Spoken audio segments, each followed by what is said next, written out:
Satellites.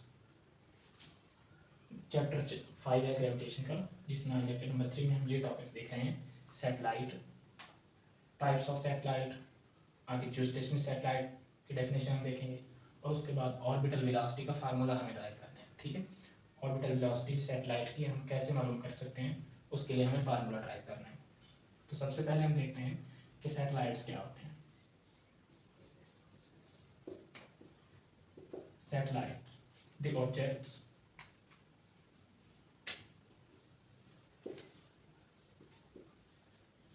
revolving around Earth in specific orbits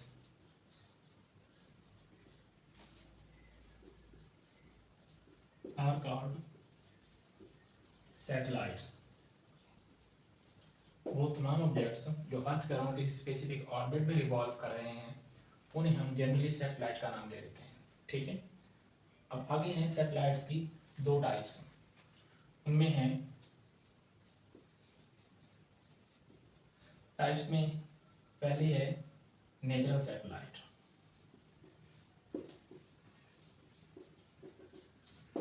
definition लिख लेते हैं कि नेचुरल सैटेलाइट क्या होता है।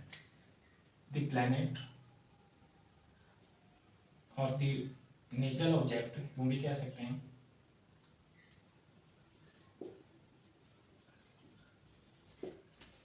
revolving around Earth in specific orbit is called natural satellite। और वो कौन सा है नेचुरल सैटेलाइट? हमारी अर्थ का। Natural satellite of our earth is moon. तो ये मून जो है ये एग्जांपल है नेचुरल सैटेलाइट की। ठीक है, हमारी अर्थ की नेचुरल सैटेलाइट जो है वो मून है।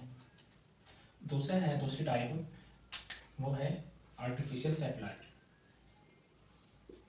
Artificial satellite. आर्टिफिशियल सैटेलाइट्स क्या होते हैं? वो ऑब्जेक्ट्स जो साइंटिस्ट स्पेस में भेजते हैं ताकि वो कम्युनिकेशन में हेल्पफुल साबित हों। हमारी जो अर्थ पर कम्युनिकेशन हो रही है उसमें हेल्प लेने के लिए हम जो ऑब्जेक्ट्स अर्थ के अराउंड रिवॉल्व करवाते हैं उन्हें आर्टिफिशियल सैटेलाइट्स कहा जाता है। तो डेफिनेशन इसके लिखते हैं, the objects sent by scientist, the objects sent by scientists in space to revolve around Earth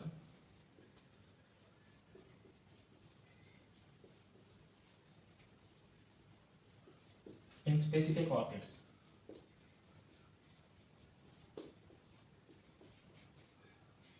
for communication purpose।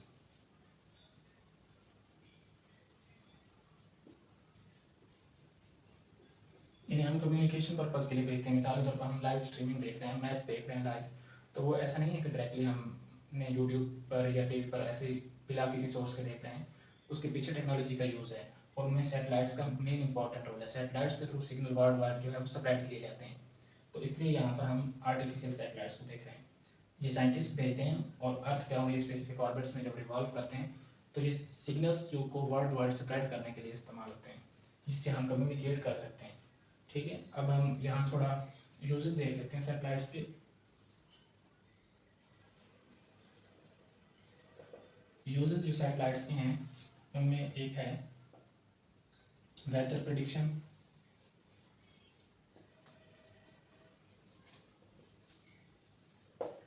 दूसरा है लोकेशन सर्च। गूगल मैप के थ्रू आप लोकेशन सर्च करते हैं तो वो भी सैटेलाइट्स के थ्रू ही वो मैप्स सेव्ड हैं, तो इस वो यानी कि हेल्पफुल है। उसके अलावा थर्ड है लाइव मैचेस,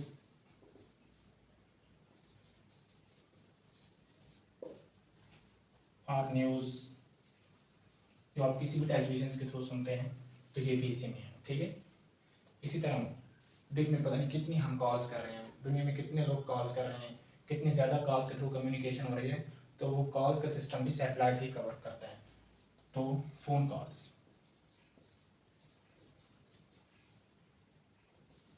ठीक है, तो ये phone calls, mobile video calls जो भी हैं, ये भी सैटेलाइट के थ्रू ही कवर अप हो रहे हैं। तो ये सैटेलाइट्स के यूजेस हैं। ठीक हो गया। अब हमारा नेक्स्ट जो है ये जियो स्टेशनरी सैटेलाइट टॉपिक है, इसको देखते हैं।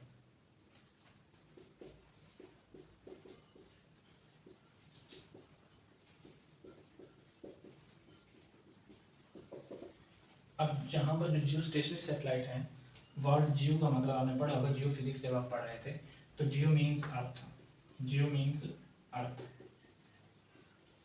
और स्टेशनरी, स्टेशनरी मीन्स रेस्ट। तो इसका क्या मतलब बन गया जियो स्टेशनरी सैटेलाइट का? ऐसा सैटेलाइट जो रेस्ट पर नजर आए। रेस्ट पर नजर आने का मतलब है कि ऐसा satellite, satellite whose velocity with respect to earth is zero, the satellite whose velocity with respect to earth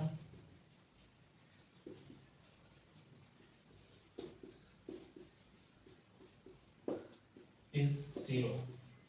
इसका क्या मतलब हुआ? इसका मतलब ये नहीं कि उसकी वेलोसिटी भी जीरो होगी, अर्थ के लिहाज से वेलोसिटी जीरो होगी। ठीक है, मतलब अर्थ की रोटेशनल वेलोसिटी, अर्थ का अपने एक्सिस के अराउंड रोटेट करना, उसकी वेलोसिटी, और सैटेलाइट का अर्थ के अराउंड ऑर्बिट में मूव करना, अर्थ की सैटेलाइट की ऑर्बिटल वेलोसिटी, ये दोनों आपस में सिंक्रोनाइज कर जाएंगी, मैच कर जाएंगी। तब हम कहेंगे कि ये जो सैटेलाइट है ये जियो स्टेशनरी है, अर्थ के लिहाज से रेस्ट पर अपेयर हो रहा है। अब इसका कंसेप्ट कैसे आप समझेंगे वो ये देख लें।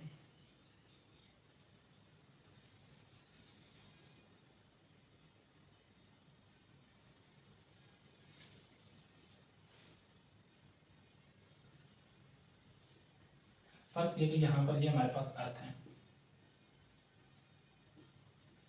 अब इस अर्थ के अराउंड ये एक ऑर्बिट है जिसमें हमने सैटेलाइट एस लॉन्च किया है। ठीक है, अब ये जो हमने सैटेलाइट अर्थ के अराउंड लॉन्च किया, तो उस वक्त अर्थ का जो फेसिंग पॉइंट है ना, उसको आप ए पॉइंट का नाम देते हैं। ठीक है, और आपको पता है कि अर्थ अपने एक्सिस के अराउंड ऑर्बिट में, अपने एक्सिस के अराउंड ये रोटेट करती है, और सैटेलाइट अर्थ के अराउंड ऑर्बिट में मूव कर रहा है। तो जब ये सैटेलाइट यहाँ से मूव करके यहाँ पर आएगा, तो उसी वक्त ये अर्थ का ए पॉइंट यहाँ से यहाँ तक आ चुका होगा। तो मतलब क्या है, इन दोनों की वेलोसिटी आपस में इक्वल है, तभी तो ये एक दूसरे के सामने है। इसीलिए सैटेलाइट जब यहाँ पर आएगा ऑर्बिट में, तो अर्थ रोटेट करके अर्थ का एक पॉइंट मूव करके यहाँ पर आ चुका होगा। ठीक है, इसी तरह यहाँ से देखें तो जैसे ही सैटेलाइट यहाँ पर पहुँचेगा, तो अर्थ का एक पॉइंट यहाँ पर आ चुका होगा। तो हम ये कह सकते हैं कि सैटेलाइट की जो ऑर्बिटल वेलोसिटी है वो अर्थ की रोटेशनल वेलोसिटी के इक्वल है। तो मतलब इन दोनों की वेलोसिटी सिंक्रोनाइज कर चुकी हैं, मैच कर चुकी हैं, तो एक दूसरे के लिहाज से इनकी वेलोसिटी जीरो होंगी, एक दूसरे के लिहाज से रेस्ट पर अपेयर होंगी। ठीक है, ऐसे ही हैं जिस तरह दो गाड़ियाँ हैं जो बराबर में चल रही होंगी, उन दोनों की वेलोसिटीज इक्वल हो तो आपको ऐसे लगता है जैसे वो भी रेस्ट पे है। ठीक है, साथ वाली गाड़ी ऐसे लगता है जैसे रेस्ट पर है। हकीकत में नहीं होता, आपको उस वक्त पता चलता है जब उसके सराउंडिंग में आप कुछ देखते हैं। लेकिन दोनों ऑब्जेक्ट सामने सामने बराबर मूव कर रहे हो, तो फिर एक दूसरे के लिहाज से वो रेस्ट पर अपेयर होते हैं। ठीक है, तो इस तरह, इसीलिए हम ये कह सकते हैं कि सैटेलाइट्स भी, जियो स्टेशनरी सैटेलाइट रेस्ट पर अपेयर होता है अर्थ के लिहाज से। अब हमारा टारगेट है ऑर्बिटल वेलोसिटी मालूम करना। ठीक है,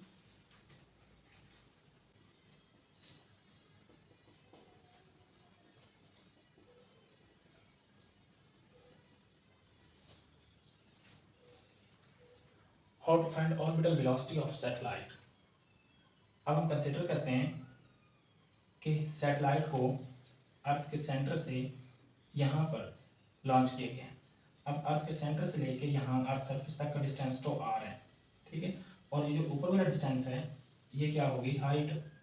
ठीक है, अब ऑर्बिटल वेलोसिटी जब हमने मालूम करनी है, तो यहाँ पर आप देखें तो सैटेलाइट जो है वो ऑर्बिट में मूव कर रहा है, सर्कुलर पाथ में मूव कर रहा है।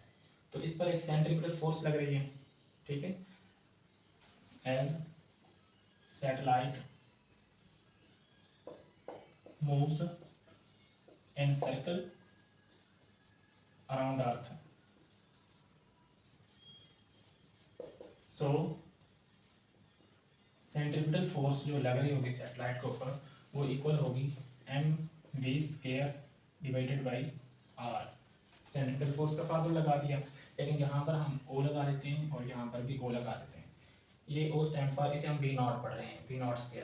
O का मतलब है ऑर्बिटल वेलोसिटी, यहाँ O का मतलब है ऑर्बिटल रेडियस, ठीक है। अब जो ऑर्बिटल रेडियस है वो अर्थ के सेंटर से शुरू होता है और सैटेलाइट तक का टोटल डिस्टेंस। तो जी students, orbital radius r0 is equal to r plus h के इक्वल होता है, ठीक है। यानी कि अर्थ के सेंटर से लेकर सरफेस तक का डिस्टेंस ऑर्बिटल रेडियस बन गया। तो Fc सेंट्रीपिटल फोर्स कहाँ से लग रही होती है, कौन सी चीज़ लगा रही है, तो अर्थ ही तो लगा रही है सैटेलाइट के ऊपर। जो फोर्स लग रही है सेंट्रीपिटल फोर्स वो अर्थ प्रोवाइड कर रही है, Fc is provided by the earth. तो जो भी फोर्स अर्थ प्रोवाइड करती है ना किसी बॉडी को, वो उस बॉडी के वेट के इक्वल होता है। तो Fc equal to weight and weight equal to mg। तो हम क्या करते हैं, इस Fc की जगह पर mg लिख देंगे। लेकिन क्योंकि सैटेलाइट हाइट पर है तो g की वैल्यू भी साइड पर डिफरेंट हो सकती है, तो उसके साथ हमने h एज सबस्क्रिप्ट लगा दी है, ठीक है। मल्टीप्लाई नहीं हो रहा, छोटे सा हमने सबस्क्रिप्ट लगा दिया कि उस हाइट पर g की वैल्यू डिफरेंट होगी, 10 नहीं होगी, इसलिए। तो mgh equal to v0² divide by r0, ये लिख दिया। m से हम काट दिया तो gh equal to v0² divide by r0। अब हमें तो सिर्फ v0 चाहिए ना, तो स्केयर को कैंसिल करने के लिए इधर भी अंडर रूट और इधर भी अंडर रूट ले लिए। अब क्या किया कि gh ऑर्बिटल रेडियस क्या है r प्लस h के इक्वल, तो यहाँ r0 की जगह पर r प्लस h लिख दिया और इससे कट गया, ये v0 आ गया।